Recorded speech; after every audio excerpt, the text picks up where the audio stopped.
faça um tal do triplo C. Curta, comenta e compartilhe. Você pode fazer essas 3 coisas que ajudam o algoritmo a aparecer. Mas eu não tô brincando não, pessoal. Dá uma paradinha agora de 1 segundo e clica no joinha. É importante que você faça isso. Porque se você não fizer, inclusive atrapalha o vídeo. Parece que o vídeo é menos relevante.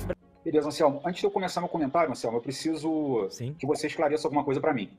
Eu preciso saber se vocês me chamaram hoje para comentar aqui segurança pública ou foi para comentar alguma obra fantasiosa de cinema. Tipo um Prison Break, um Sonho de Liberdade, alguma coisa nesse sentido. Não, eu deixo com você. Vamos dar a contextualização. Vamos dar a contextualização aqui, Anselmo. Para a gente iniciar esse bate-papo, a gente tem que ver o que significa um presídio de segurança máxima, né? Os presídios de segurança máxima, eles foram construídos para basicamente abrigar os sujeitos de alta periculosidade, né? Os criminosos contumazes, chefes de quadrilha, alguns aí que praticaram crimes muito violentos, os presídios foram construídos para abrigar esse tipo de criminoso. Normalmente eles são construídos em áreas afastadas dessas áreas urbanas, justamente para dificultar e inibir o acesso de estranhos, né? A estrutura física desses presídios ela é muito mais forte do que a estrutura normalmente composta, né? São vigas mais grossas, material metálico de alta resistência e daí por diante. Além dessa estrutura física ser melhor, né, a gente vai ter ainda o material humano mais armado e maior, o que significa uma equação, na verdade, de mais guardas por turno e menos presos no geral. Para a gente ter uma noção aí, num presídio federal de segurança máxima, fala-se entre 20 e 25 guardas por turno para cuidar de 35 até 50 presos. Para você ter uma ideia, a realidade do Rio de Janeiro é quase a metade de guardas disso para cuidar do dobro de presos, para a gente ter uma noção. E os presídios federais de segurança máxima, eles são ocupados desde a muralha até o miolo do presídio, ou seja, todos os postos de trabalho ali são preenchidos. Não fica um posto vazio. Além disso tudo, os cômodos desses presídios eles são monitorados normalmente 24 horas por dia, com umas câmeras que gravam não só áudio, mas também vídeo. Aliás, que não só vídeo, mas também áudio.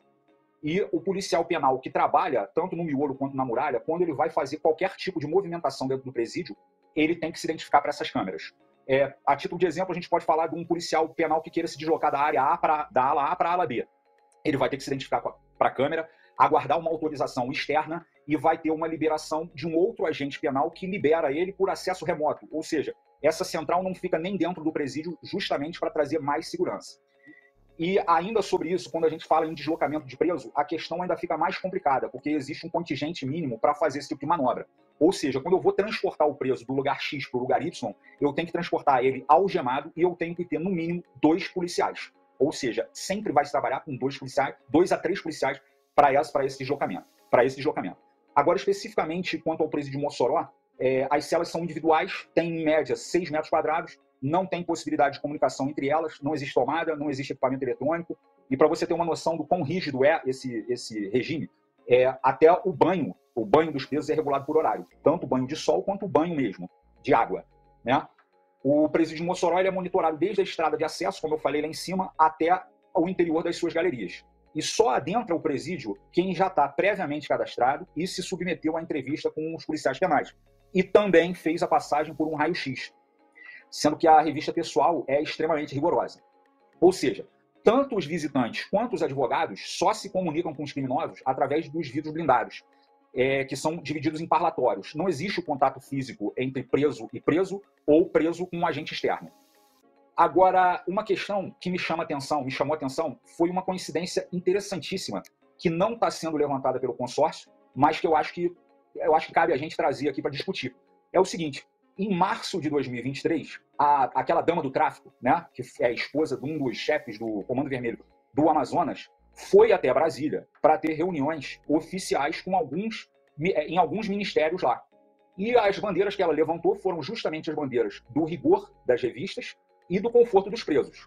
E depois de um mês dessa reunião, pesquisado aqui no DO, eu trouxe até o DO aqui para não me equivocar, em abril de 2023, o jornalista Ricardo Capelli, que até então ocupava o cargo de secretário executivo do Ministério da Justiça, já conhecido nosso, porque foi o interventor de 8 de janeiro, tirou o diretor que estava designado e nomeou esse diretor de Mossoró, que ficou responsável pelo presídio até a data da fuga. Tá? Pois bem, quase 2 dias depois da fuga, o atual ministro da Segurança Pública ele tomou algumas medidas administrativas, enfim. O que eu trago de pergunta aqui é: qual foi a efetividade que essas medidas administrativas trouxeram para recapturar os presos? não existe nenhum grupo de intervenção com emprego imediato para perseguir esses presos logo após a fuga? E uma coisa que, por que as manobras elas só se iniciaram quase 2 dias depois? E aí, Anselmo, eu tinha um ponto levantado aqui, que era o seguinte: onde que está a filmagem? Onde que estão essas filmagens da fuga? E aí, um pouco antes da gente entrar no programa, eu pude verificar que já soltaram uma nota dizendo o quê? Que as imagens do presídio foram apagadas, ou seja, que as câmeras estavam com defeito, ninguém filmou nada. Agora, Anselmo, para finalizar a minha participação, eu preciso, é imperioso que eu coloque um adereço aqui, eu já volto, só um segundo. Certo.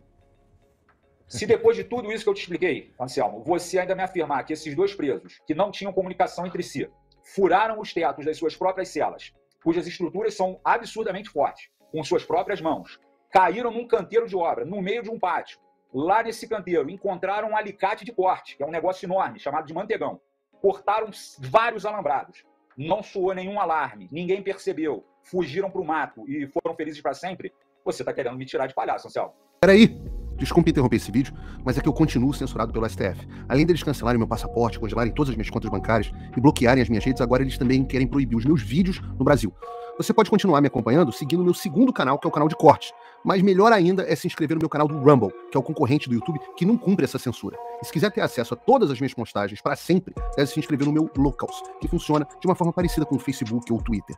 Todos os links estão aqui na descrição. Entra lá, senão você vai ficar desinformado e aí eles vão vencer.